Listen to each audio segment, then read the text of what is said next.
input and output.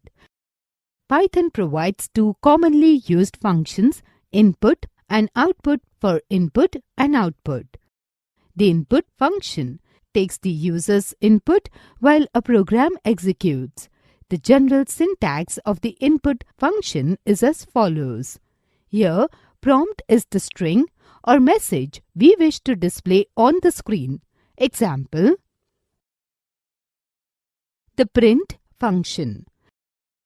The print function prints or sends the output to the standard output device, which is usually a monitor. This function auto-converts the items to strings. That is, if you try printing a numeric value, the print function will automatically convert it into equivalent string and print it. The print function also introduces spaces between items automatically. The general syntax of the print function is as follows.